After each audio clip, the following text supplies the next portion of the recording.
Yeah, but giving a bully what he's taken illegally is not, to me, strong leadership, is it? Well, Piers, I'm not giving anybody what he's taken. The fact of the matter is we have to honor our commitments. Look, and we is he will still do a a deal bully? that causes him to exit. I mean, many autocrats around the world are bullies. Putin is one of them. Okay. But the fact of the matter is, he's more interested in name calling. Is he still a bully? Who cares? What's up, YouTube family? Average Larry back again with another video. Welcome back and welcome. If you're new here now, y'all know I don't like to waste too much time. We want to get right into the reactions. Today is no different. Now, if you've been following this channel, you know I'm a fan of Vivek Ramaswamy. I've been following him closely lately, and it seems that left, right, and center all have it out to get this man. So today we're going to watch interaction between him and Piers Morgan and see who gets the best of each other. Let's check it out.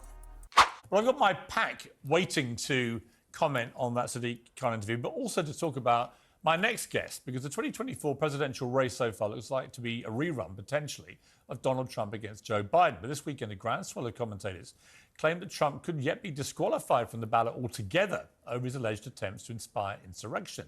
My next guest may have some pretty strong feelings about that. Vivek Ramaswamy is the breakout star of the Republican race so far, the only one, frankly, to rival Trump for any kind of publicity or momentum. There's just one problem. He hasn't really explained yet how he'll actually beat Trump. Well, Vivek joins me now. Great to see you again. It's good to see you, Piers. How are you? Well, first of all, an apology, because I've always called you Vivek, and then you very kindly corrected us all and said you are Vivek as in cake. That's correct. I appreciate best efforts, but I usually save the airtime for substance. But thank you. I appreciate it. Well, look, we've done a few interviews, Vivek, so... All right, so this is going to be interesting for me because actually I like both of these guys, right? I like a lot of the stuff that Piers says, especially when it comes to, like, you know, the wokeness. Same with Vivek. But I don't agree with 100% that either one of them say. But this should be interesting. I wonder whose side I'm going to take on this. So far. And yes, obviously when it started, not many people knew much about you other than your entrepreneurial stuff. Now, since the last debate, you've become incredibly well known, very well talked about, and a lot of unfriendly fire is coming your way. So my first question is, how are you handling being now in the proper spotlight of being a presidential candidate? I'm fine with it. And I do think, Piers, that's part of the process. We jumped into this race early on, going in eyes wide open, knowing that politics is a dirty sport. It's filled with false.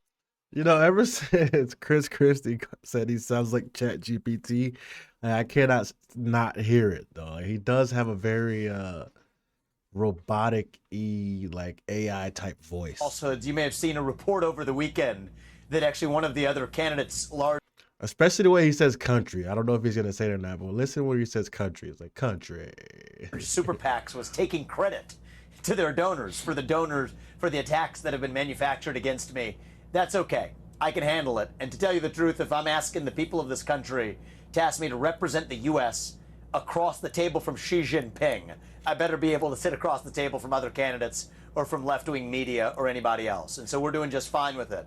I'm focused on what we want to achieve for this country, shutting down the administrative state, keeping us out of World War III, declaring independence from China, growing the economy, reviving national pride. These are my actual focus areas, not some side attacks that I really could care less for. Okay, look, you've certainly been so far, I would argue, the most pro-Trump of the other candidates. But that raises the question, if he's so great, even to the extent you would pardon him of any crimes he may be convicted of, why would you run against him? Why not just let... I hate this question, and it's been repeated over and over again for like the last 2 weeks. Everybody, is Trump so great? Why you run against him? Trump's so great. Why you run against him? These things don't have to be mutually exclusive. I could think he did a great job and still think that I would do better, right? Why does nobody understand that? Just because he was great doesn't mean I feel like he's the best. I could feel like I'm the best. Donald Trump run again and potentially win again, and maybe you get a good job out of it. In other words, if you keep talking him up, how does that help you? So the answer is, I'm not looking at what's going to help myself or not. I'm looking at speaking the truth. And I do think he was an excellent president as judged by results, but I'm going to deliver something that he did not. National unity. Uniting this country is a top objective for me. I'm 38 years old. I am the youngest person ever to run for U.S. president as a Republican. And Piers, we're reaching the next generation in droves. We're reviving national pride amongst young Americans. 40% of my 100,000 plus donors are first-time ever donors to the Republican Party in any form. That is unheard of. That number is normally 2%. And so, yes, I'm 90%. Damn, hold on. Is he saying that the first-time donors you would typically get in a campaign is 2%, and his is at 40%? Like first-time donors to that party? That's policy crazy. areas, I do agree with Donald Trump, and I respect his accomplishments. But there's more to a president than just being a policy book in a binder. Part of this is how we reunite this nation. I think I'll be best positioned to accomplish that, and I look forward to working with Donald Trump when I hope he's my advisor, frankly, my mentor in my first year in office. That much I will take, but that's how I think this is going to play out. You managed to say that you thought Donald Trump would be your advisor as president with a straight face there, Vivek. Bro, he has said that a couple times, and I like Vivek. Don't get it twisted, but if you think Donald Trump is about to be your advisor in 2024, I'm sorry, brother. That's like the most likely thing to happen, in my personal opinion, is Trump wins if he's out of jail. Vivek, if you become the VP, I see that's probably like an unbeatable ticket, honestly, for the Democrats. But even if you didn't, I still think Trump has a pretty good chance of winning. I do. I think he's somebody who has a lot of experience. I don't want to start with a standing start. I want to build on those 4 years of experience. No, I can pick up see where he left off, just but to take explain the agenda to the next level. No, I can see why you would want him as an advisor. It's just the idea of Trump playing second fiddle to anyone, I think, is highly unlikely. And I guess my overriding view is, how do you beat him? He's so far ahead. You had a good debate, I thought, in many ways. You got a lot of publicity out of it, but it hasn't really moved That's a the good needle question. on the polls. Trump is so far ahead. He looks unstoppable, and all these indictments, all they seem to be doing is helping him. Well, I'll tell you one thing. I'm dead set against these indictments. That is not how I want to win this election. Seeing the opposition eliminated, no, that's the wrong way to do it in this country. I will say this, though, Piers. People said you started at 0% in March. I said, nope. I started at 0.0% in March.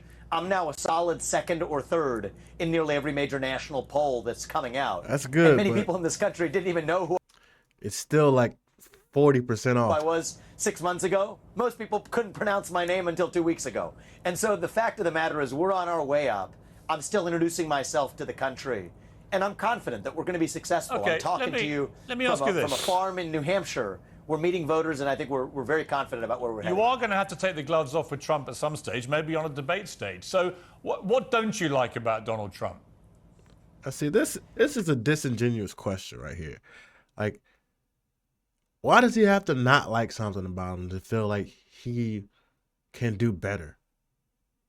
Right? Like, they're so quick to try to like pit these people against each other. And he doesn't have to not like anything. He just has to say, okay, I like what he did, but I think what I have as my own vision can be better. There's nothing wrong with just feeling that way. Well, look, it's less about what I don't like about him, but what I do think this country needs to go further. I will unite this country, and if Trump was going to do that in his 4 years, that would have already happened. He delivered great results, but I think we have to actually speak about this country in a way that reaches the next generation. Talk about what it means to be an American. He's too divisive. Piers, I'm not in this race to run against anybody, but I am unified. Well, you are, but Vivek, in this you race are to be unified. Vivek, and I think that's. I know. Look, That's the essence of what's different about my candidacy. That sounds great, but succeeding. you are in a race, and you are going to have to try and beat Donald Trump. And it's interesting to hear you admit that the dividing point for you is he's too divisive, right? I think I am more unifying. That's the answer.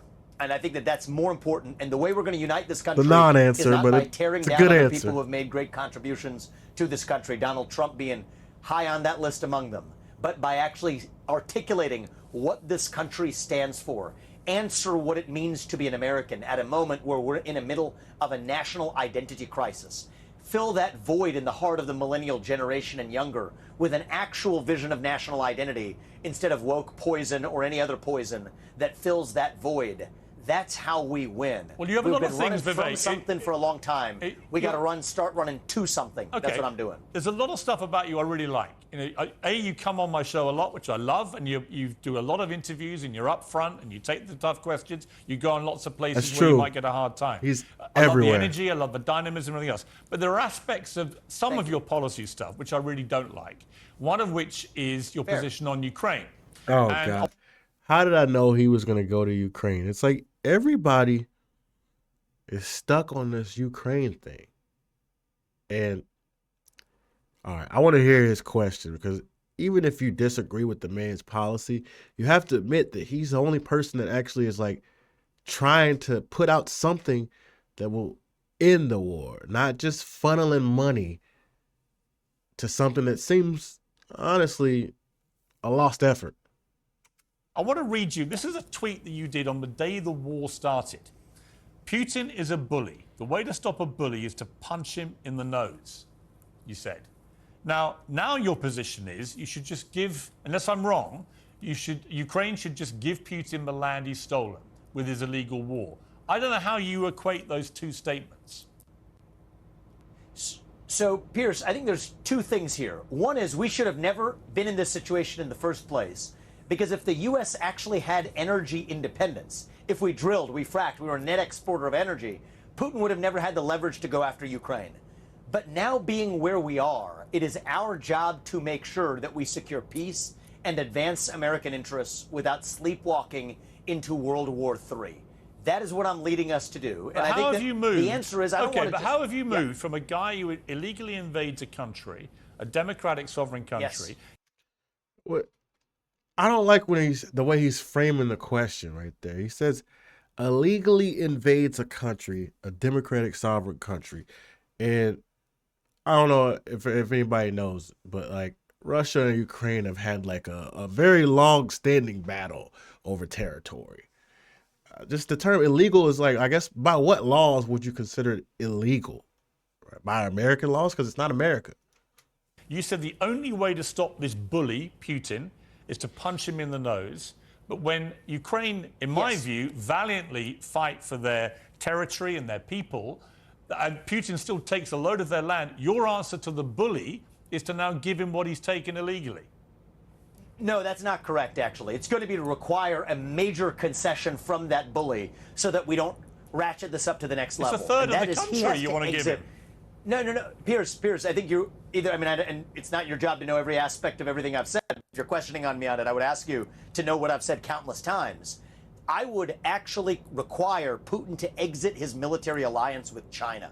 That is the big demand and requirement we will have for any deal of any kind. That Russia-China military alliance is the single greatest threat to the West and to the United States as we know it. So he's basically saying, look, man, it's already happening. We stand better to actually end it now on positive terms with Russia because we can't afford to go against Russia and China together. Now, other people might think that's wrong. We could afford to go against Russia and China forever. I personally tend to agree with Vivek. We definitely don't want to go against Russia and China together. I don't even think we really want to go against Russia per se, but my opinion. Putin is in Xi Jinping's arms. Communist China is fundamentally hostile to the United States. And I have a clear vision for how to pull Russia apart from China. We will end the Ukraine war on terms that leave Ukraine's sovereignty intact. I will note, Piers, I'm skeptical that that's even the path that Ukraine is on right now. So that's a win for Ukraine, but more importantly, it's a win for the U.S. And like, this has nothing to do with the Ukrainian people. It's more to do with the leader of Ukraine, which his name is like Zelensky or something, actor turned president turned comedian. Like, this guy, are we sure this guy, outside of, bribing and taking bribes and paying to have competition removed and consolidating the whole media into one fucking conglomerate, outside of all that, are we sure this guy really has the best interest of Ukraine at heart in the first place? Right? We haven't really been checking him win for Ukraine, that, though. you know what? If you were president of the United States I think it's better and you than, tell them they better have than to losing give its sovereignty. Yeah, but giving a bully what he's taken illegally is not, to me, strong leadership, is it? Well, Piers, I'm not giving anybody what he's taken. The fact of the matter is we have to honor our commitments. We had a commitment to Ukraine in 1994. We fulfilled that commitment. But Right. James Baker also made a commitment to Gorbachev in 1990 on behalf of the U.S., saying that NATO would expand not 1 inch past East Germany. Turns out And NATO it has did. expanded far more after the fall of the USSR than when the USSR ever existed. So I do think that we should be clear that NATO should not admit Ukraine to NATO. Okay. But I want to be really clear about this, Piers. I'm not letting Putin his actions are craven. I've said so, but I don't trust Putin. I do trust him to follow his self-interest. Is he still a- and we is he will still do a a deal bully? that causes him to exit. We will. I mean, many autocrats around the world are bullies. Putin is one of them. But the fact of the matter is, you Well, have he's to more actually interested in name calling. Is he still a bully? Who cares? I know that might sound weird. Oh, who cares if he's still a bully? You got to think on a larger scale, right? If this guy is running for president, if he ends up becoming the president, what good is it going to do for you to be on record saying, oh yeah, I still think Putin is a bully, right? Especially if you're worried drastically about China, right? Ukraine, we've been helping them out, right? But do we really want to, in efforts to, protect Ukraine, our quote unquote ally that the Biden family has a black market deals with and bribery, a whole bunch of other stuff. Do we really want to go into war with Russia and China for the sake of Ukraine? Is that an America first agenda? I don't think so. do a deal that advances everybody's self-interest. Okay. Require Russia to exit its partnership with China. Okay. That's the key to the kingdom to secure peace and keep us out of World War III. Vivek, we've run out of time on this interview, but you know what I'd love to do with you? I feel like I've interviewed you a lot, but for, 5 to 10 minutes at a time. I don't think, as you get better and better known, people want to know more about you as a human being. I would love to get the chance to sit down with you and have a proper one-on-one about who you are, where you've come from, because I think you are igniting this whole presidential race in an exciting way. I don't agree with you about some of the stuff you're saying, not least Ukraine, but I do love the way that you're out there doing your thing, and I would love to get a chance to get to know you better. Man, I'm a little bit disappointed, man. I think Piers could have asked some better questions, man. It seems like he was, do you still think Putin's a bully? He's what don't you like about Trump? Like, it's like he's just going for like the gotcha name calling and just slinging mud instead of actually like honing in on policies. For instance, why do you think your plan with Ukraine will work? Why do you think your colleagues, quote unquote competitors, have not presented any of their plans to the public? Because let's be honest, nobody else has said what they would do to actually end this war besides just keep funneling money to Ukraine. How is that going to work? Do we really think we could finance Ukraine defeating Russia? Really?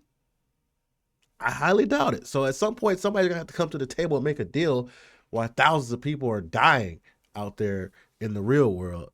But yeah, I just think Piers could have came better with the questions. I like the way Vivek handled himself, obviously. They're coming out, man. He's growing, and they're definitely coming out with the knives, so to speak, right? You could tell even like the right-wing media, you had Hannity coming after him, just people trying to hone in on what he's about, which technically for him could be considered a good thing. You're getting that earned media, you're getting a chance for people to know your name and find out who you are and what you stand for. I don't think there's anything wrong with that. Let's wrap this up. I enjoy our exchanges. It would be bizarre if we agreed on everything, right? So let's do that. Join us on the campaign trail. I'm talking to you from our campaign bus. Okay. Ride the bus with us. We'll spend a day together. I'd enjoy that. And you can also see how some of the audiences here in the U.S. are responding. Yeah. I think it's really motivating to me, but it's quite something to see. So Final question before I let you go, and I want a quick answer. Yeah. If you were president of the United States, and you might be in a year or so time, what's the first thing you would do? What's your number one priority? Implement a 75% headcount reduction in the federal bureaucrat base and shut down government agencies that should not exist. That's how you revive the lifeblood of a constitutional republic It's also how you grow the economy. That's what I'll start on day one. Vivek Ramaswamy, you're a fascinating guy, and your race is exciting people, good and bad and ugly, but that's the way it often is. I look forward to meeting with you properly, face to face, and having a more in-depth chat. Thank you very much. Thank you, Piers. I look forward to that. That was good, man. I liked it. Like I said, Vivek acquitted himself very well. He always does. I think Piers could have asked better questions for sure. And I don't know, man. I just feel like right now they're definitely trying to hem this man up, but the likelihood of him winning, in my opinion, is very low. So I think Vivek, being the smart man that he is, Harvard graduate, Yale graduate, flex. I think being the smart man that he is, if he really wants to serve as president and make a change, he will realize that his best chance is to join Trump as vice president. That's pretty much an unbeatable ticket, in my opinion.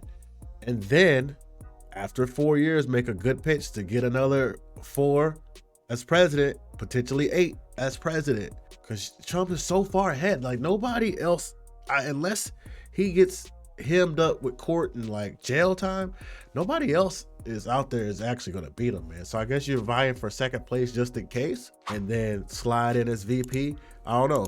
We'll see. But anyway, tell me what you think about this guy, Vivek. If you messed with Piers, did you agree with his line of questioning and the way he presented the questions?